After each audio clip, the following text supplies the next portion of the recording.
All right. Hello, everybody. Hope you are all doing well. I just wanted to go ahead and record this video for the supplementary material, going through the overall, I guess, kind of physiology and inner workings of the entire cardiorespiratory system.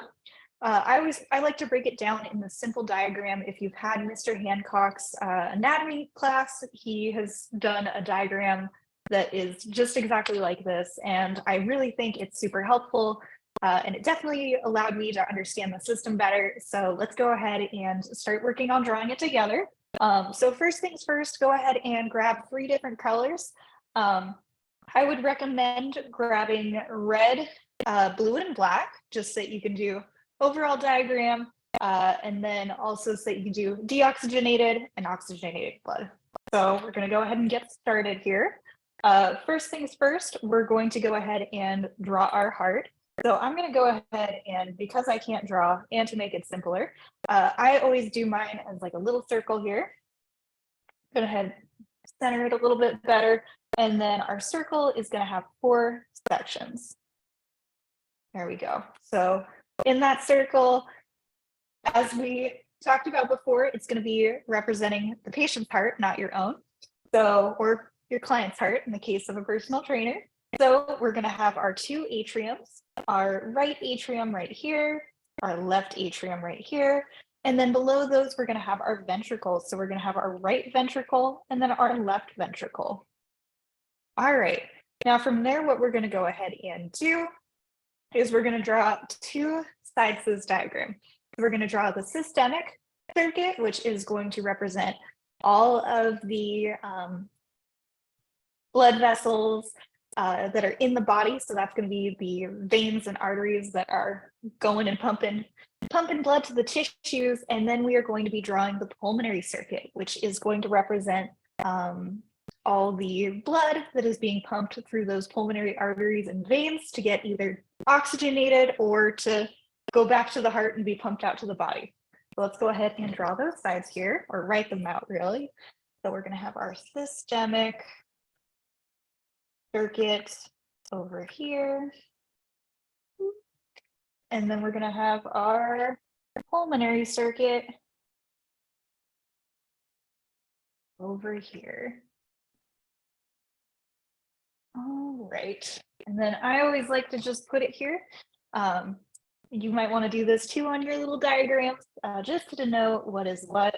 I don't forget. So blue is going to be our deoxygenated blood. And then red is going to be oxygenated. All right, with that, let's go ahead and dive on in here. So first things first, we're going to start with the deoxygenated blood that's coming from our systemic circuit. So we're going to draw what our capillaries here, and that's going to represent our capillaries. Looks kind of like a 5-year-old's representation of a football, but we're going to roll with it. So first things first, deoxygenated blood is going to flow into the right atrium through either the superior or the inferior vena cava, through the veins. So it's coming towards the heart through our systemic veins. Okay. And then flowing into the right atrium here. So the right atrium is going to have deoxygenated blood in it. And then that deoxygenated blood is going to then flow into the right ventricle. So the right ventricle is also going to have deoxygenated blood in it. There we go. Got a little arrow there. So from there, what's going to happen is that deoxygenated blood is going to flow into the capillaries that are present within our lungs so that it can then become oxygenated. And it is going to flow, oh, whoops, wrong color there. It is going to flow to those capillaries, and it is going to be flowing through what are called our pulmonary arteries.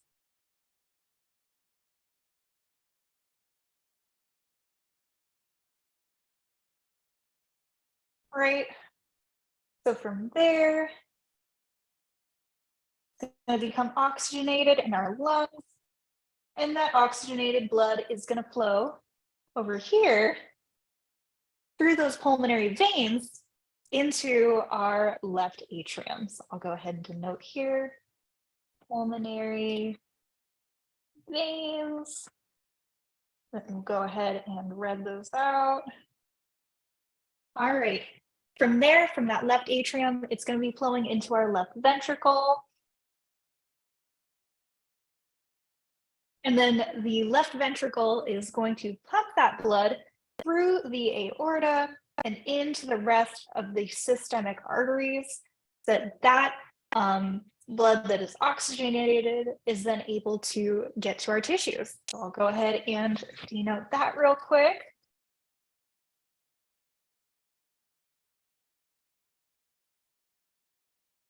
All right. And that is essentially how the entire systemic and pulmonary systems kind of work together and interplay. This really helped me to understand the heart overall and to also understand how exactly bloods get into and from the tissues. So hopefully it helps you out as well. Keep up the great work, everybody, and have a good day.